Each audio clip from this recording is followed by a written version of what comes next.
আসসালামু আলাইকুম। সবাই কেমন আছেন? আশা করি সবাই ভালো আছেন। আমি গত লেকচার ভিডিওতে মনোবিজ্ঞান প্রথম পত্র নিয়ে অর্থাৎ এসএসসি মনোবিজ্ঞান প্রথম পত্র নিয়ে একটি পূর্ণাঙ্গ সামগ্রিক ধারণা দেওয়ার চেষ্টা করেছি এবং যে বিষয়গুলো পরীক্ষার সম্ভাবনা বেশি সেই বিষয়গুলো নিয়ে আলোচনা করেছি এবং কীভাবে প্রশ্ন উত্তর দিতে হবে সেই বিষয় নিয়ে আলোচনা করেছি। আসলে আমি এই ভিডিওগুলোর বানানোর পেছনে আমার খুবই প্রিয় একজন ব্যক্তিত্ব, আমার শিক্ষক মনোবিজ্ঞান স্যারের প্রতি শ্রদ্ধা জানিয়ে আমি এই ভিডিওগুলো বানাচ্ছি। স্যারের কথা অনুযায়ী, স্যারের আদেশ মতো আমি এই ভিডিওগুলো বানাচ্ছি যাতে আমার ছোটো ভাই বোন যারা এবার এসএসসি পরীক্ষা দিবে যাতে তারা মনোবিজ্ঞান ভালো একটা মার্ক ধরতে পারে। ঠিক আছে, তো আমি আমার মনোবিজ্ঞান পত্রপত্র নিয়ে যে ভিডিওটি বানিয়েছিলাম সেটি এই ভিডিওটি ডেসক্রিপশন বক্সে লিঙ্ক দিয়ে দিব। আপনারা যারা দেখতে পারেননি তারা অবশ্যই সেখান থেকে দেখে নেবেন, কেমন? তো ভিডিও শুরু করা যাক। সর্বপ্রথমে আমি মনোবিজ্ঞান দ্বিতীয় পত্রের প্রথম থেকে ষষ্ঠ অধ্যায়, অর্থাৎ বোর্ড ছোট তো তো অষ্টম অধ্যায় পর্যন্ত আছে। প্রথম থেকে ষষ্ঠ অধ্যায় অবধি গুরুত্বপূর্ণ কিছু টপিক গুলো আমি আলোচনা করেছি। যেগুলো অবশ্যই পড়তে হবে যদি মনোবিজ্ঞান দ্বিতীয় পত্র ভালো করতে হয়। আসলে সত্যি কথা বলতে মনোবিজ্ঞান দ্বিতীয় পত্রে প্রথম থেকে ছয়, অর্থাৎ 1 থেকে 6 পর্যন্তই আপনারা সৃজনশীল পর্যন্ত পড়তে পারেন। বাকি যে দুটো অধ্যায় সপ্তম এবং অষ্টম, এই দুটো অধ্যায় নিয়ে সৃজনশীল আসলে এগুলো দেওয়া খুব টাফ হবে। হ্যাঁ, এগুলো সুতরাং সপ্তম এবং অষ্টম অধ্যায় অ্যাভয়েড করাটাই উত্তম। আপনারা প্রথম থেকে ষষ্ঠ অধ্যায় পর্যন্ত ভালো মতো পড়বেন যাতে ওইগুলো থেকে সৃজনশীল দেওয়া যায়। তো এবার আমি শুরু করি। মনোবিজ্ঞানের প্রথম চ্যাপ্টারটি হচ্ছে বুদ্ধির ধারণা নিয়ে, অর্থাৎ বুদ্ধি কি, বুদ্ধির সংজ্ঞা এবং প্রকৃতি। সর্বপ্রথম আমাদের বুদ্ধির সংজ্ঞা জানতে হবে। বুদ্ধি কি, অর্থাৎ বুদ্ধি কাকে বলে, কেমন? আসলে বুদ্ধিটা কি? বুদ্ধিটা কি ধরা ছোঁয়া যায়? বুদ্ধিটা কি আমাদের ধরা ছোঁয়ার অধীনে আছে? না, নাই। বুদ্ধি হচ্ছে এমন একটি জিনিস, প্রাচীনকালে গ্রিক দার্শনিকরা মনে করতো যে বক্তৃতা দেওয়ার ক্ষমতা ভালো তাদের বুদ্ধি সম্পন্ন, অর্থাৎ যারা ভালো বক্তৃতা দিতে পারতো, স্পিচ দিতে পারতো, তারা ওই বুদ্ধি সম্পন্ন।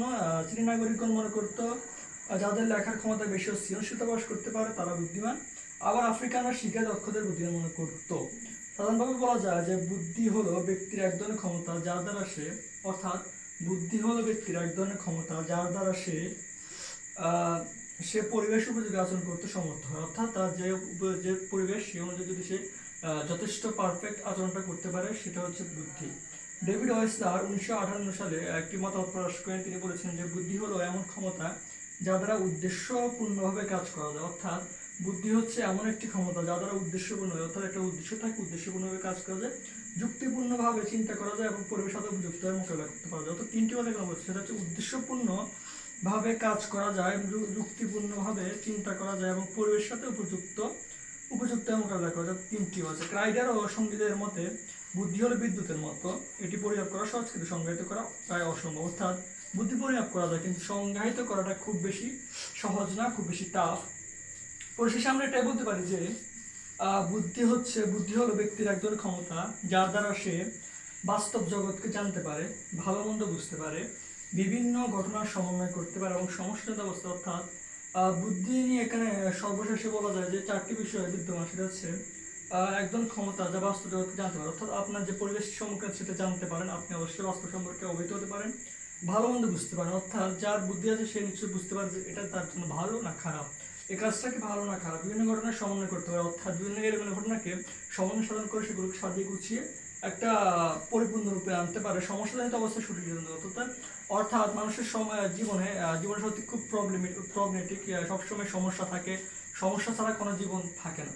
অর্থাৎ সমস্যাপূর্ণ পরিস্থিতিতে কিভাবে যে মুক্তি পাওয়া যায় সেটা হচ্ছে পরিত্রাণের জন্য আমার যে সিদ্ধান্ত অবলম্বন সেটা হচ্ছে বুদ্ধি। ঠিক আছে, তো বুদ্ধি প্রকৃতি সম্পর্কে কিছু গুরুত্বপূর্ণ কথা বলা যায় যে মনোবিজ্ঞানী উডোয়ার্থ এর মতে বুদ্ধির ক্ষেত্রে 4টি গুরুত্বপূর্ণ লক্ষণ আছে। সেগুলো কি কি আমরা দেখি।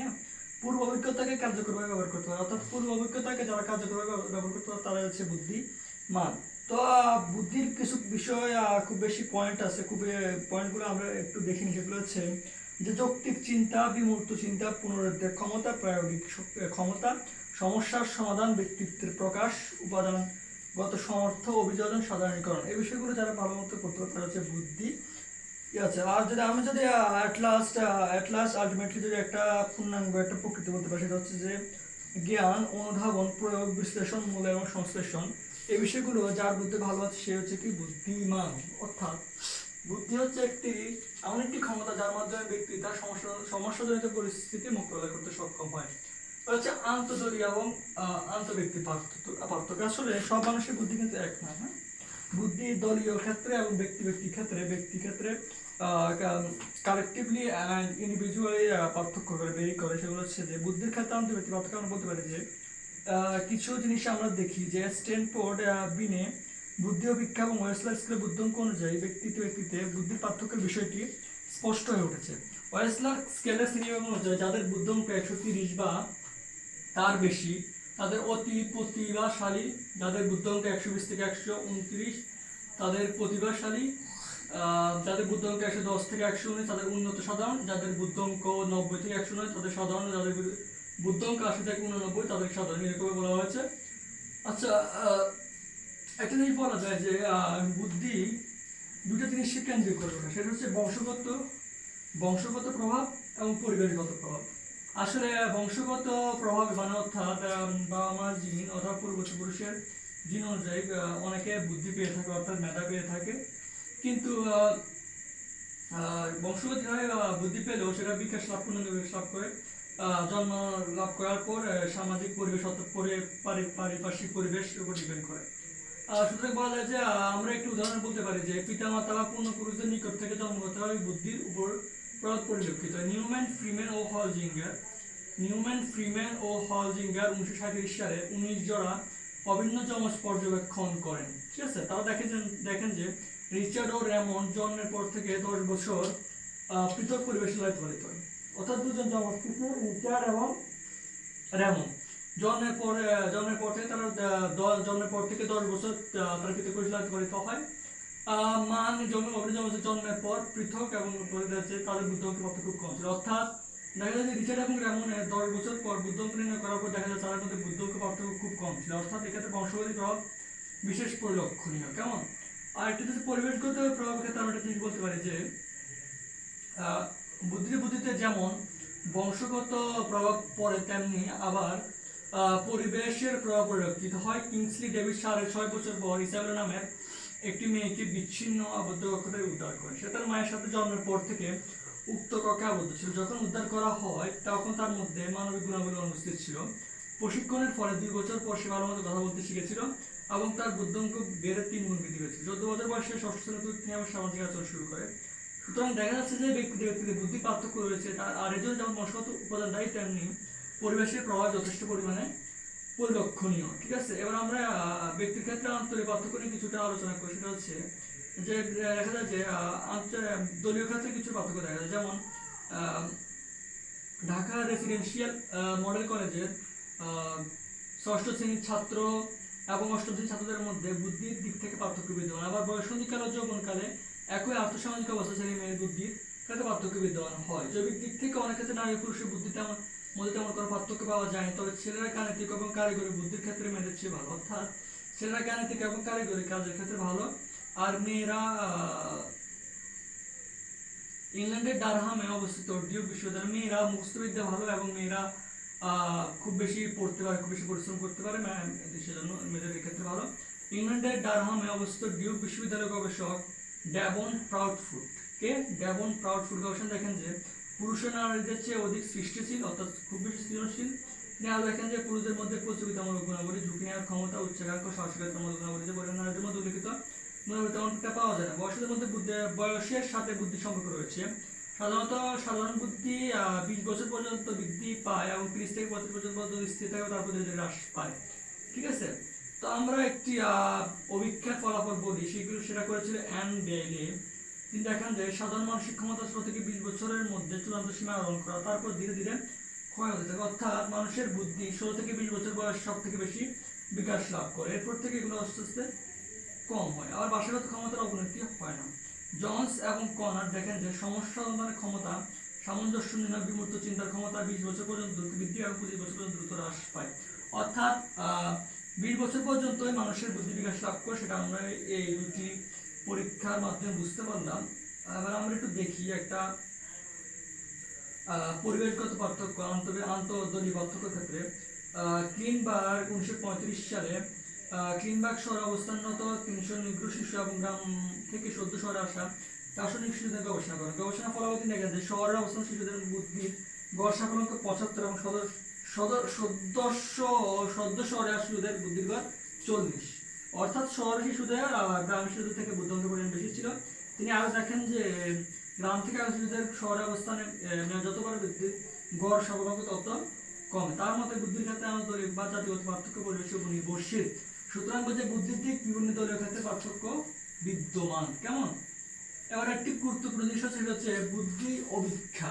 বুদ্ধি অভিক্ষাটা খুব বেশি গুরুত্বপূর্ণ না, তবে আমি একটু বলে রাখি। বুদ্ধি অভিক্ষা হচ্ছে বুদ্ধি পরিমাপের একটি কৌশল। আলফ্রেড বিনে বুদ্ধি পরিমাপের বিজ্ঞানসম্মত পদ্ধতি আবিষ্কার করেন। সর্বপ্রথম বুদ্ধি পরিমাপ বিজ্ঞানসম্মত আবিষ্কার করেন বিজ্ঞানসম্মত পদ্ধতি আবিষ্কার হচ্ছে আলফ্রেড বিনে। হ্যাঁ, বুদ্ধি পরিমাপের অভিক্ষা সম্বন্ধে দুভাগে ভাগ করা। একটি হচ্ছে ব্যক্তিভিত্তিক বুদ্ধি অভিক্ষা, ইন্ডিভিজুয়াল ইন্টেলিজেন্স টেস্ট, আর একটা হচ্ছে দলভিত্তিক বুদ্ধি অভিক্ষা, গ্রুপ ইন্টেলিজেন্স টেস্ট। ব্যক্তিভিত্তিক বুদ্ধি অভিক্ষা হচ্ছে ব্যক্তিগত অভিক্ষায় একবারে একজন ব্যক্তি বুদ্ধিভাবে পরিমাপ করা যায়। পরীক্ষিত অভিক্ষক সামনাসামনি ব্যক্তির নিকট সমস্যাগুলো উপস্থাপন করেন। একটি সমস্যা ব্যক্তির সামনে উপস্থাপিত করা হয়। কোনো নির্দিষ্ট সময়সীমানা ব্যক্তিগত বুদ্ধিবীক্ষা হলো ভিনিসিয়ান বুদ্ধিবীক্ষা, স্ট্যানফোর্ড বিনে অভিক্ষা এবং ওয়েসলার বুদ্ধিবীক্ষা হচ্ছে ব্যক্তিগত বুদ্ধিবীক্ষা এক অন্যতম অভিক্ষা সমূহ। ভিনিসিয়ান বুদ্ধিবীক্ষা নিয়ে খানিকটা আলোচনা করা যায়। বিখ্যাত ফরাসি মনোবিজ্ঞানী আলফ্রেড বিনে সর্বপ্রথম বুদ্ধি পরিমাপের পদ্ধতি আবিষ্কার করেন।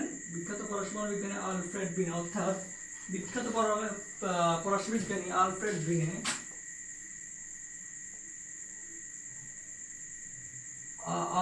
বিনে সর্বপ্রথম বুদ্ধি অভিক্ষা আবিষ্কার করেন। হ্যাঁ, বুদ্ধি পরিমাপ সম্পর্কে ধারণা দেন তিনি। বুদ্ধি অভিক্ষা আবিষ্কার করেন। হ্যাঁ, তার এই আবিষ্কার জিনিসটিকে বলা হয় ভিনিসিয়ান বুদ্ধি অভিক্ষা।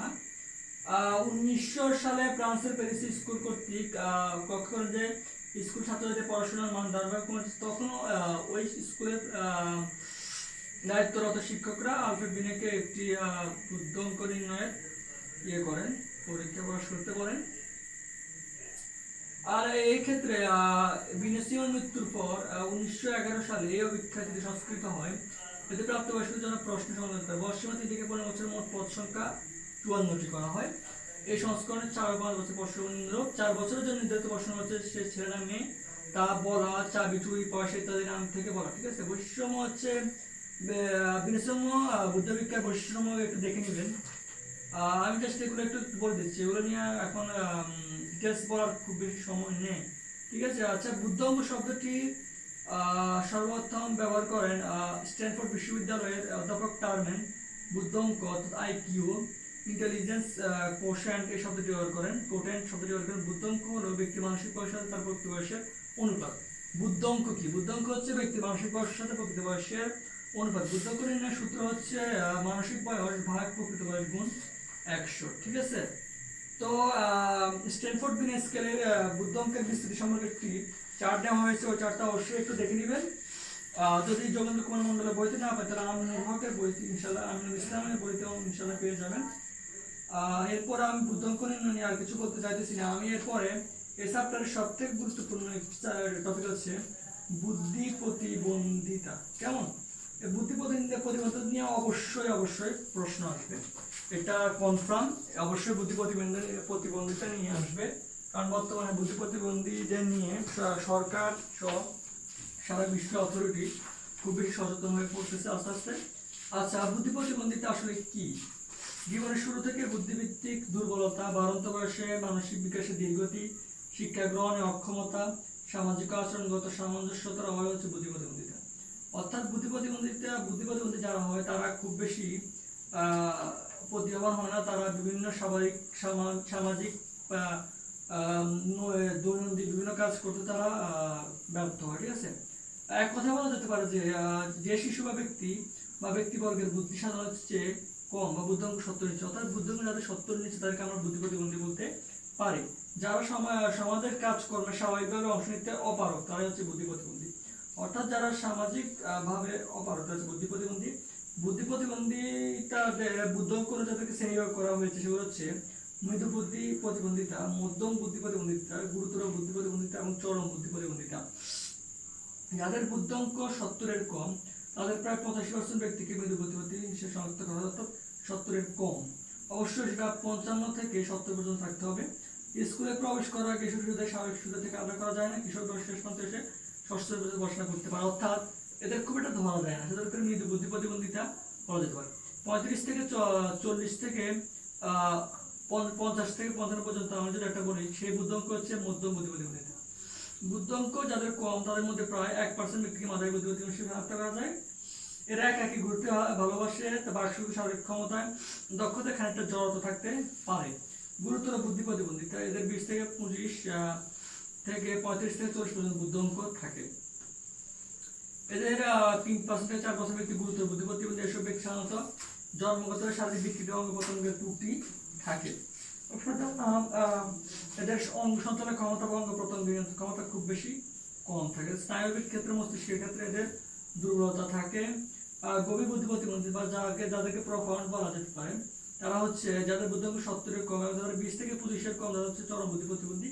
এরা সাধারণত অন্যের উপর ডিপেন্ডেন্ট এবং তাদেরকে কখনোই করা যায় না, ঠিক করা যায় না। এরা খুব বেশি দিন বাঁচে না এবং অন্যের উপর নির্ভরশীল। বিভিন্ন জৈবিক কাজ করতেও তারা সক্ষম নয়। তো বুদ্ধি প্রতিবন্ধিতার কারণ এবং জৈবিক কারণ সহ বিভিন্ন কারণ এবং বুদ্ধি প্রতিবন্ধী প্রতিরোধ সম্পর্কে একটু জেনে নেবেন, এটা খুব ইম্পর্টেন্ট। আর মেধা সৃজনশীলতা কখন যেন আসতে পারে, সো এগুলো একটু দেখে নেবেন মেধা সৃজনশীলতা কি। এবার আমরা দ্বিতীয় অধ্যায়ের দিকে যাই। দ্বিতীয় অধ্যায় হচ্ছে ব্যক্তিত্ব। হ্যাঁ, একদম সহজ অধ্যায়। প্রথম দ্বিতীয় অধ্যায় খুব বেশি সহজ অধ্যায়। ব্যক্তিত্ব নিয়ে আমরা একটু বলি, ব্যক্তিত্বটা আসলে কি। ব্যক্তিত্ব বলতে আমরা কি বুঝি, কেমন? তো ব্যক্তিত্ব হচ্ছে এমন একটা জিনিস যেটা একজন সামগ্রিক মানুষ, একটা মানুষের সামগ্রিক আচরণের একটি প্রতিফলিত রূপ। ঠিক আছে, এটা হচ্ছে ব্যক্তিত্ব। ব্যক্তিত্ব মানুষের একটি বিশেষ পরিচয়। এক এক ব্যক্তির ক্ষেত্রে এক এক ব্যক্তিত্ব হতে পারে। ব্যক্তিত্বের ইংরেজি পার্সোনালিটি শব্দটি উদ্ভূত হয়েছে ল্যাটিন শব্দ পার্সোনা থেকে, অর্থাৎ পার্সোনালিটি শব্দটি উৎপত্তি হয়েছে ল্যাটিন শব্দ পার্সোনা থেকে। কেমন? ল্যাটিন শব্দ পার্সোনা থেকে পার্সোনালিটি শব্দটির উদ্ভব। এরপর আমি যদি বলতে চাই যে ব্যক্তিত্ব সম্পর্কে কিছু মানুষ, কিছু ক্রাইটেরিয়া এবং তাদের মতে তার সহকারীদের মতে ব্যক্তিত্বকে আচরণ মানসিক প্রক্রিয়ার অনবদ্য ধরন হিসেবে সংজ্ঞায়িত করা যেতে পারে, যা ব্যক্তিকে বা ব্যক্তির সাথে পরিবেশ সম্পর্কে চিহ্নিত করে। কেমন? তো একটা পরিশেষে আমরা একটা সামগ্রিক সংজ্ঞা দিতে পারি যে ব্যক্তিত্ব হলো ব্যক্তির সকল বৈশিষ্ট্য সামগ্রিক রূপ যা তার আচরণে প্রকাশ পায়। ঠিক আছে, ব্যক্তিত্বের প্রকারভেদকে আমরা 3 ভাগে ভাগ করা যায়। সেটা হচ্ছে ব্যক্তিত্বকে প্রধানত 3টি দৃষ্টিকোণ থেকে ভাগ করা যায়: শারীরিক গঠন দৃষ্টিভঙ্গি, সমলক্ষণ দৃষ্টিভঙ্গি, মনস্তাত্ত্বিক দৃষ্টিভঙ্গি। শারীরিক গঠন দৃষ্টিভঙ্গি অনুযায়ী ক্র্যাচমার, জার্মান মনোরোগ বিশেষজ্ঞ আর্নেস্ট ক্র্যাচমার 1925 সালে 260 জন মানসিক রোগীর চিকিৎসা করার সময় লক্ষ্য করেন যে শরীর গঠনের সাথে মানসিক রোগের লক্ষণ ব্যক্তির সম্পর্ক রয়েছে। তিনি দেখেন যে মানসিক রোগের আচরণ, মেজাজ অর্থাৎ টেম্পারমেন্ট খুবই গুরুত্বপূর্ণ উপাদান। তার মধ্যে 2 ধরনের শারীরিক গঠনের সাথে 2 ধরনের দূরে সাইক্লয়েড। এর ভিতরে একটি টার্ম হচ্ছে সাইক্লয়েড, অর্থাৎ শারীরিক গঠন অনুযায়ী তিনি একটিকে সাইক্লয়েড বলে আখ্যায়িত করেন, সাইক্লয়েড, এবং আরেকটিকে সিজয়েড বলে আখ্যায়িত করেন। কি? সিজয়েড। কেমন? সিজয়েড। এটা হচ্ছে সাইক্লয়েড আর এটা হচ্ছে সিজয়েড। সাইক্লয়েড ব্যক্তির শারীরিক গঠন সাধারণত বেটে হয়, গোলগালচার ও মেদবহুলের অধিকারী হয়। এদের ব্যক্তি সহজে আনন্দিত এবং সহজে বিষাদগ্রস্ত হয়ে পড়ে। এরা স্বতঃস্ফূর্তভাবে আবেগ প্রকাশ করে, সামাজিক উত্তেজনা প্রবণ, বাস্তববাদী ও সহিষ্ণু হয়ে থাকে। শেষ বয়সে এই ধরনের ব্যক্তিগণ ম্যানিক ডিপ্রেসিভ এই রোগে আক্রান্ত হতে পারে। সিজয়েড এই টাইপের লোকেরা, এই ধরনের ব্যক্তিবর্গের শারীরিক গঠন লম্বা, হালকা পাতলা হয়ে থাকে, চেহারা টান টান বা পরিলক্ষিত। এই ধরনের ব্যক্তিরা অন্তর্মুখী ও সমাজবিমুখ হয়, সাময়িক কর্মকাণ্ডে এরা নিষ্ক্রিয় থাকতে চায়। একসময় এই ধরনের ব্যক্তিগণ সিজোফ্রেনিয়া আক্রান্ত হতে পারেন, অর্থাৎ সাইক্লয়েড তারা ম্যানিক ডিপ্রেসিভ এবং সিজয়েড তারা সিজোফ্রেনিয়া, এই 2 রোগে আক্রান্ত হওয়ার সম্ভাবনা আছে। এটা একটু মনে রাখার চেষ্টা করবেন। শারীরিক গঠনের ভিত্তিতে স্বাভাবিক ব্যক্তিদের ক্ষেত্রে ক্র্যাচমার এর 5 ধরনের মেধাবী ব্যক্তিত্বের প্রকারভেদ উল্লেখ করা হয়। তিনি বলেন যে এগুলো হচ্ছে পিকনিক, অ্যাসথেনিক, অ্যাথলেটিক, ডিসপ্লাস্টিক এবং হাইপ্লাস্টিক। পিকনিক কি? এ ধরনের ব্যক্তিরা খাটো হয়, এদের গঠন গোলাকার মেদবহুল হয়ে থাকে, এরা বহির্মুখী, সমাজের কর্মকাণ্ডে অংশগ্রহণ করে, অর্থাৎ এদের অনেকটা সাইক্লোয়েড এর অন্তর্ভুক্ত করা যেতে পারে। অ্যাসথেনিক যারা, এদের ব্যক্তিরা শারীরিক গঠন দিক থেকে লম্বা এবং হালকা পাতলা মেয়াদহীন হয়ে থাকে। এরা আত্মকেন্দ্রিক অন্তর্মুখী হয়ে থাকে, সামাজিক কর্মকাণ্ডে শিক্ষিত অংশ কম থাকে। অর্থাৎ অ্যাসথেনিক এবং সিজয়েড প্রায় একই। আর অ্যাথলেটিক যারা, এই ধরনের ব্যক্তি শারীরিক দিক থেকে স্বাভাবিক হয়ে থাকে। এরা সুগঠিত পেশিবহুল স্বর অধিকারী হয়ে থাকে। অর্থাৎ অ্যাথলেটিকরা খুব বেশি মানসিক এবং দৈহিক দিক থেকে তারা সুস্থ থাকে এবং অ্যাথলেটিক এবং তারা খুব বেশি পরিশ্রম হয়ে থাকে। ডিসপ্লাস্টিক, এ ধরনের ব্যক্তি শারীরিক গঠনের দিক থেকে মিশ্র প্রকৃতির হয়, অর্থাৎ এ ধরনের ব্যক্তিরা সুনির্দিষ্ট প্রকৃতির গঠন অনুপস্থিত। কেমন? আর হাইপোপ্লাস্টিক একটা জিনিস আছে, এ ধরনের ব্যক্তি শারীরিক গঠনের দিক থেকে ত্রুটিযুক্ত, এদের শারীরিক গঠন ঠিক মতো হয়নি, অর্থাৎ এরা হীনমন্যতায় ভোগে। আচ্ছা, এটা হচ্ছে হাইপোপ্লাস্টিক বলতে পারবে তাদের হাত নাই, পা নেই, চোখ নাই, এরকম কিছু হতে পারে। আর শেলডন শারীরিক গঠন নিয়ে একটি মতবাদ প্রকাশ করে, সেটা হচ্ছে মনোবিজ্ঞানী উইলিয়াম শেলডন 1940 সালে 4000 ছাত্রের নগ্ন ছবি পর্যবেক্ষণ করে ব্যক্তিদেরকে 3 ভাগে ভাগ করেন। শেলডনের সে ব্যক্তিত্ব পরিমাপের 3টি ভাগ হচ্ছে অ্যান্ডোমরফিক, এই ধরনের ব্যক্তিরা গোলগাল, মেদবহুল এবং নরম প্রকৃতির হয়ে থাকে। কেমন প্রকৃতি? নরম প্রকৃতির হয়ে থাকে। এরা মিশুক, আরামপ্রিয়, পরনির্ভরশীল এবং ভোগবিলাসী হয়ে থাকে। অ্যাক্টোমরফিক, এ ধরনের ব্যক্তিরা হালকা পাতলা ও লম্বাটে হয়, শরীরের ওজন তুলনামূলকভাবে কম, খেলাধুলা ভালোবাসে, দুঃসাহসিক কর্মসফলতা অর্জন করে। অর্থাৎ আমরা আর্টেছে ম্যাসোমরফিক ম্যাসোমরফিকরা দুঃসাহসিক কার্যক্রম ভালোবেসে থাকে।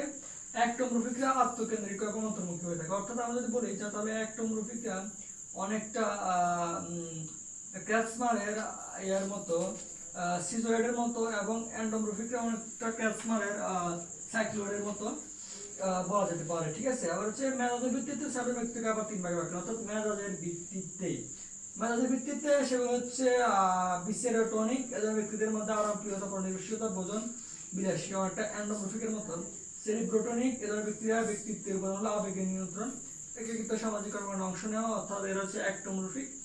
আর সোমাটোটোনিক হচ্ছে এ ধরনের ব্যক্তিরা সাহসী, কর্মঠ, আগ্রাসী, ঝুঁকিপ্রবণ, অর্থাৎ এরাও একটা ম্যাসোমরফিকের মতো। অবশ্যই এগুলো আমি যতগুলো বললাম এগুলো শেলডন এবং ক্যাসমারটা খুব বেশি ইম্পর্টেন্ট, এগুলো একটু দেখবেন। আর এখানে ইম্পর্টেন্ট কিছু নাই, ইম্পর্টেন্ট হচ্ছে একটা, সেটা হচ্ছে মনস্তাত্ত্বিক দৃষ্টিভঙ্গিতে দেখবেন যে কার্ল ইয়ং 1921 সালে একটি মনোবৈজ্ঞানিক মত, সেটা হচ্ছে অন্তর্মুখী ব্যক্তিত্ব এবং বহির্মুখী ব্যক্তিত্ব। তো একটু দেখবেন, এটা খুব বেশি ইম্পর্টেন্ট। আর ব্যক্তিত্বের পরিমাপ খুব বেশি ইম্পর্টেন্ট। ব্যক্তিত্বের পরিমাপটা দেখবেন ব্যক্তিত্ব অভিক্ষা। এখানে 2 ধরনের ব্যক্তিত্ব অভিক্ষা হচ্ছে, একটা হচ্ছে অপ্রক্ষেপণমূলক এবং হচ্ছে প্রক্ষেপণমূলক অভিক্ষা। প্রক্ষেপণমূলক অভিক্ষা ব্যক্তিতে পরোক্ষভাবে মূল্যায়ন করা হয়, অর্থাৎ ব্যক্তিকে ডিরেক্টলি বলা হয় না কিছু। আর অপ্রক্ষেপণমূলক হচ্ছে ব্যক্তিতে ডিরেক্টলি প্রশ্ন করা হয়। তো অপ্রক্ষেপণমূলকভাবে একটি গুরুত্বপূর্ণ হচ্ছে রোসাকার ইচ্ছা অভিক্ষা। এখানে 10টি কার্ড ইউজ করা হয় যেগুলো অর্থবোধক এবং এগুলোর কোনো অর্থ নেই, এগুলো জিজ্ঞেস করে প্রশ্ন করে। রোসাকার ইচ্ছা অভিক্ষাটা খুব বেশি ইম্পর্টেন্ট, বারবার বলতেছি, এটা আসতে পারে, এটা অবশ্যই দেখতে হবে। আর হচ্ছে কাহিনী সম্পাদক কোন অভিক্ষা, এটাও ইম্পর্টেন্ট, তবে এটা রোসাকার ইচ্ছা অভিক্ষা থেকে খানিকটা কম। ঠিক আছে।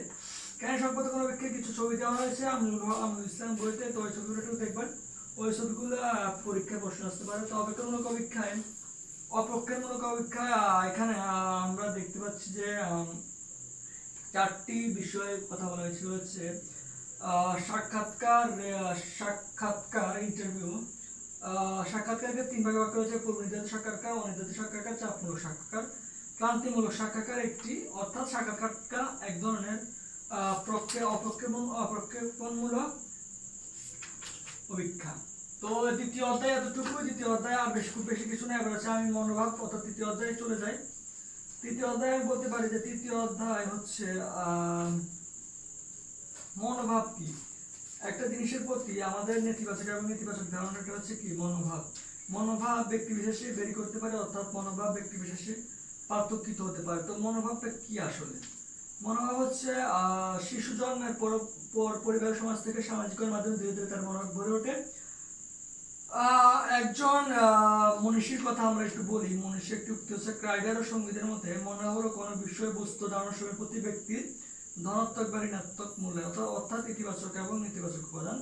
মনোভাবকে 3টি উপাদান ভাগ করা যেতে পারে। মনোভাবের 3টি উপাদান হচ্ছে অবহিতিমূলক উপাদান, আছে কগনিটিভ কম্পোনেন্ট, অনুভূতিমূলক উপাদান হচ্ছে ফিলিং কম্পোনেন্ট এবং হচ্ছে ক্রিয়াগত উপাদান হচ্ছে অ্যাকশন কম্পোনেন্ট। অবৈতমূলক কম্পোনেন্ট হচ্ছে অবৈতমূলক বা জ্ঞানগত উপাদান বলতে বোঝায় কোন একটি বিষয়বস্তুর প্রতি ব্যক্তির বিশ্বাস। অর্থাৎ এক্ষেত্রে আমরা একটি জিনিস বলতে পারি যেমন কমিউনিজম কি, চীন সরকার কেমন চলছে, এসব কিছু জানানোর পর এসব জ্ঞান বা বিশ্বাসের উপর ভিত্তি করে ব্যক্তিত্বের মধ্যে গড়ে ওঠে কমিউনিজম সম্পর্কে অনুকূল বা প্রতিকূল প্রভাব।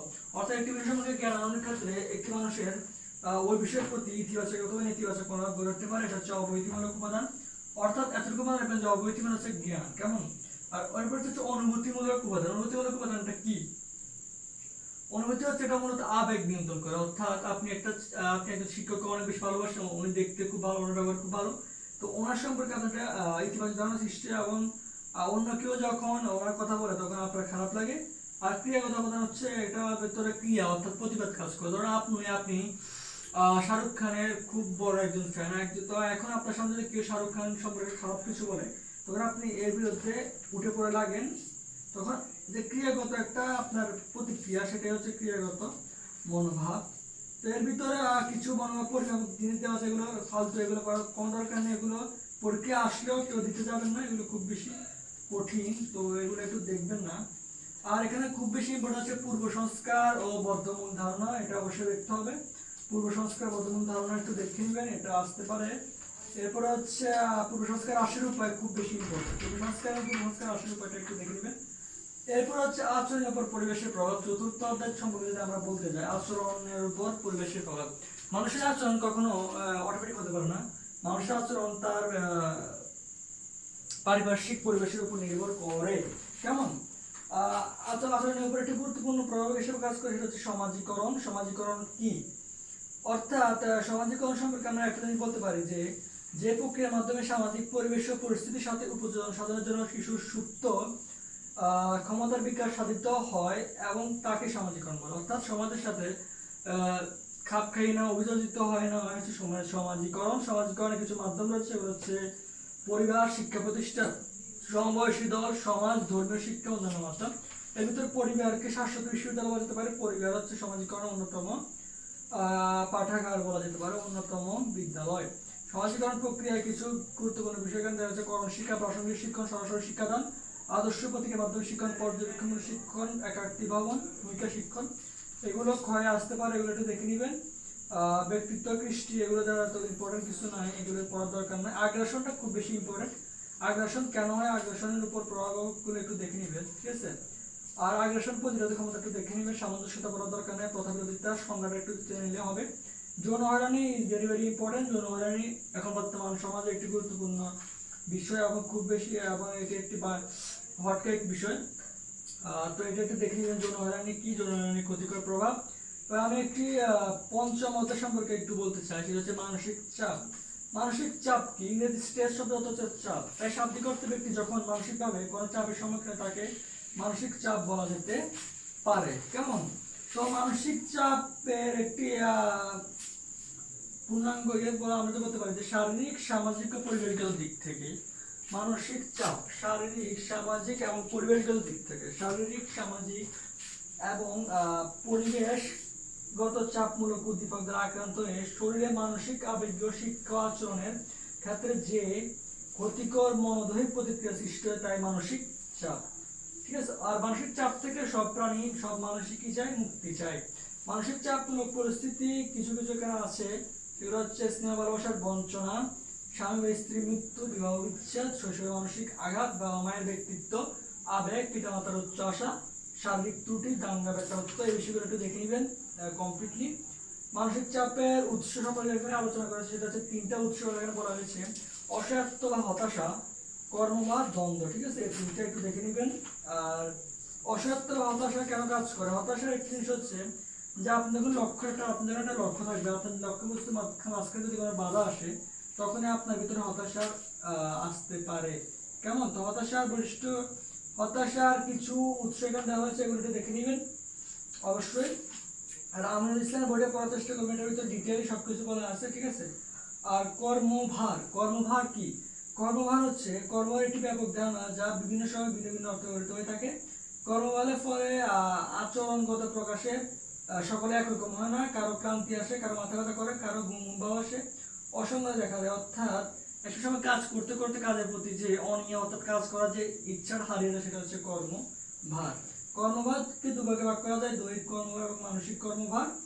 আর দ্বন্দ্ব, এটা একটি হতাশার কারণ। দ্বন্দ্বকে 4 ভাগে ভাগ করা যায়। দ্বন্দ্ব হচ্ছে এমন একটি জিনিস, দ্বন্দ্ব এমন একটি মানসিক অবস্থা যেখানে একই সাথে দুই বা ততোধিক পেশনা সমশক্তিতে ভিন্নমুখী হয়ে কাজ করে এবং সিদ্ধান্ত গ্রহণ জটিলতা সৃষ্টি করে। দ্বন্দ্বকে 4 ভাগে ভাগ করা যায়, আকর্ষণ আকর্ষণ দ্বন্দ্ব, অ্যাপ্রোচ কনফ্লিক্ট। আকর্ষণ বিকর্ষণ দ্বন্দ্ব, অ্যাপ্রোচ অ্যাভয়েডেন্স কনফ্লিক্ট। বিকর্ষণ বিকর্ষণ দ্বন্দ্ব, অ্যাভয়েডেন্স কনফ্লিক্ট। এবং দ্বৈত আকর্ষণ বিকর্ষণ দ্বন্দ্ব অর্থাৎ দ্বিমুখী আকর্ষণ দ্বিমুখী বিকর্ষণ দ্বন্দ্ব, ডাবল অ্যাপ্রোচ অ্যাভয়েডেন্স কনফ্লিক্ট। ওকে, তো আকর্ষণ আকর্ষণ দ্বন্দ্বে একটি দুইটি সম পেশনা তো দুইটি পজিটিভ জিনিস থাকবে এবং দুইটি আপনি দুইটি করতে চাইবেন, দুইটি জিনিসই পেতে চাইবেন, কিন্তু আপনাকে একটি বেছে নিতে হবে। তখন আপনার মধ্যে দ্বন্দ্ব সৃষ্টি হচ্ছে আকর্ষণ আকর্ষণ আকর্ষণ বিকর্ষণ দ্বন্দ্ব। এখানে একটি পজিটিভ একটি নেগেটিভ দিক থাকবে, আপনাকে পজিটিভ দিকটা নিতে হবে আর নেগেটিভ দিকটা আপনি ফেলতে পারবেন না। সেজন্য ওই ক্ষেত্রে যে দ্বন্দ্ব সৃষ্টি হচ্ছে পজিটিভ নেগেটিভ আকর্ষণ বিকর্ষণ দ্বন্দ্ব। আর বিকর্ষণ বিকর্ষণের দুইটি অবস্থায় নেগেটিভ, কিন্তু আপনাকে একটি অবশ্যই বেছে নিতে হবে। তখন যে অবস্থা সৃষ্টি হয় সেটা হচ্ছে বিকর্ষণ বিকর্ষণ দ্বন্দ্ব। দ্বৈত আকর্ষণ বিকর্ষণ দ্বন্দ্ব অর্থাৎ দুইটি উদ্দীপক থাকবে, পজিটিভ দুইটি উদ্দীপক থাকবে নেগেটিভ, আপনাকে যে কোনো একটি গ্রহণ করতে হবে। তখন এটা চাপমূলক, যে চাপমূলক অবস্থা সৃষ্টি হয়ে হচ্ছে দ্বন্দ্ব। তো চাপ মোকাবেলার উপায়সমূহ অবশ্যই দেখতে হবে। এগুলোর ভিতরে অন্যতম এটা হচ্ছে পুনর্মূল্যায়ন। আত্মরক্ষামূলক কৌশলের ভিতরে কিছু আছে। আত্মরক্ষামূলক কৌশল হচ্ছে অবদমন, অপব্যাখ্যান, প্রতিক্রিয়া গঠন, উন্নতিকরণ, একাত্মকরণ। এক্ষেত্রে আমি বলে রাখি অবদমন, অপব্যাখ্যান, প্রতিক্রিয়া গঠন, একত্বকরণ, প্রক্ষেপণ, প্রত্যাবৃত্তি, এগুলো একটু খুব বেশি ইম্পর্টেন্ট। আবার বলতেছি আমি, অবদমন, অপব্যাখ্যান, প্রতিক্রিয়া গঠন, একত্বকরণ, প্রক্ষেপণ এবং প্রত্যাবৃত্তি, এগুলো খুব বেশি ইম্পর্টেন্ট, এগুলো দেখতে হবে। কেমন? তো এতটুকুই ছিল পঞ্চম অধ্যায়। ষষ্ঠ অধ্যায় নিয়ে আমি খানিকটা আলোচনা করি। ষষ্ঠ অধ্যায়ের সময় আমি এতটুকু বলতে পারি যে ষষ্ঠ অধ্যায় মূল্যবোধ, এই অধ্যায়টা একদম সহজ। এই অধ্যায়টা অবশ্যই কেউ মিস দিবেন না। আমরা রাখি প্রথম অধ্যায়, দ্বিতীয় অধ্যায়, ষষ্ঠ অধ্যায় এবং পঞ্চম অধ্যায়, তৃতীয় অধ্যায়, প্রথম দ্বিতীয় তৃতীয় এবং ষষ্ঠ, এই 4টা অধ্যায় অবশ্যই পড়বেন। এগুলো যে পড়ে যাবে সে অবশ্যই 50-এর ভিতরে 38-36 উত্তর দিয়ে আসতে পারবে ইনশাল্লাহ। আর চতুর্থ বা পঞ্চম থেকে যে কোনো একটি ভালো করে মতো পড়ে যাবেন। চতুর্থ অংশটি খুব বেশি ইম্পর্টেন্ট, এগুলো একটু পড়ার চেষ্টা করবেন। ওইটা সহজও আছে মোটামুটি পঞ্চমটা থেকেও, পঞ্চমটার তুলনায়। চতুর্থ অংশটা একটু পড়লে ওইখান থেকে আপনি 18 দিয়ে আসতে পারবেন। আর মূল্যবোধ কি? মূল্যবোধ হচ্ছে মনোভাবের সমন্বয়কৃত অপেক্ষিত স্থায়ী বিশেষ হচ্ছে মূল্যবোধ। কেমন? তো মূল্যবোধের একটি আমি সামগ্রিক সংজ্ঞা বলতে চাই, হচ্ছে মূল্যবোধ হলো কোনো একটি কৃষ্টির সদস্যদের মধ্যে বিদ্যমান অপেক্ষাকৃত স্থায়ী বিশ্বাস যা তাদের জন্য গুরুত্বপূর্ণ, যা আচরণ ও মনোভাবকে প্রভাবিত করে, যার ভালো মন্দ দিক রয়েছে এবং যা কাঙ্ক্ষিত বা অনাকাঙ্ক্ষিত হতে পারে। তো মূল্যবোধ একে সমাজবিজ্ঞানী এডওয়ার্ড স্পেনজার 6টি ভাগে ভাগ করেছে। সেটা হচ্ছে তত্ত্বীয়, অর্থনৈতিক, সামাজিক, রাজনৈতিক, নান্দনিক, ধর্মীয়। এই মূল্যবোধগুলো অবশ্যই পড়ে নেবেন। আর এখানে মানব আচরণের মূল্যবোধের প্রভাব, এটা একটু ইম্পর্টেন্ট, এটা একটু দেখে নেবেন। কেমন? একদম সহজ অধ্যায়, অবশ্যই পড়বেন, অবশ্যই পড়বেন। আর সপ্তম অধ্যায় আমি বলেছি যে এটার জন্য উদ্দীপকবাদ, এটার জন্য উদ্দীপক করার দরকার নাই, শুধুমাত্র অবজেক্টিভের জন্য। এবং এগুলো একটু পড়ে নেবে। সেগুলো হচ্ছে যে বৈজ্ঞানিক পদ্ধতি কাকে বলে, বৈজ্ঞানিক পদ্ধতি বৈশিষ্ট্য, এগুলো জাস্ট একটু দেখে নেবেন। অবজেক্টিভের জন্য বৈজ্ঞানিক পদ্ধতি, পরীক্ষণ পদ্ধতি, নিয়মতান্ত্রিক পর্যবেক্ষণ, পুনরাবৃত্তি, এগুলো একটু দেখবেন। চল কাকে বলে, অনির্ভরশীল চল, নির্ভরশীল চল একটু দেখে নেবেন। ঠিক আছে, এতটুকুই পড়ার দরকার, এর থেকে বেশি পড়ার দরকার নাই। দ্বৈবায়ন কাকে বলে একটু দেখে নেবেন। সমস্যা কি, সমস্যাটা একটু দেখে নেবেন। হাইপোথেসিস কাকে বলে, এগুলো একটু দেখে নেবেন, শুধুমাত্র এমসিকিউর জন্য। আর অষ্টম অধ্যায় এক কথা, উদ্দীপকের জন্য পড়ার দরকার নাই। যারা পড়বেন তারা বাস খাবেন, যারা দিতে যাবেন তারা বাস খাবেন। পরিসংখ্যানের প্রকারভেদ একটু দেখে নেবেন। পরিসংখ্যান কাকে বলে, উপত্য কাকে বলে, সবগুলো টার্মের সংখ্যাটা একটু পড়ে নেবেন এবং সূত্রগুলো মনে রাখার চেষ্টা করবেন যাতে এমসিকিউতে কোনো অঙ্ক আসে দিতে পারেন। ঠিক আছে, চতুর্থাংশ বিচ্যুতি, কি বলে, চতুর্থাংশ বিচ্যুতি, এরপর হচ্ছে গড় বিচ্যুতি বা গড় ব্যবধান, আদর্শ বিচ্যুতি বা পরিমিতি ব্যবধান, এগুলো একটু দেখে নেবেন। কেমন? এতটুকুই ছিল। এবং বইয়ের শেষে অবশ্যই বইয়ের শেষে প্রত্যেকটা অধ্যায় সম্বন্ধে একটি সারাংশ দেওয়া হয়েছে, ওইগুলো একটু দেখে নেবেন। তাহলে আপনারা ক, খ এবং এমসিকিউর জন্য অনেক বেশি হেল্প পাবেন। আশা করি সবাই বুঝতে পেরেছেন, এতটুকুই ছিল। ধন্যবাদ সবাইকে, অবশ্যই সাবস্ক্রাইব করে পাশে থাকবেন, ঠিক আছে? ধন্যবাদ সবাইকে, ভালো থাকবেন, সুস্থ থাকবেন।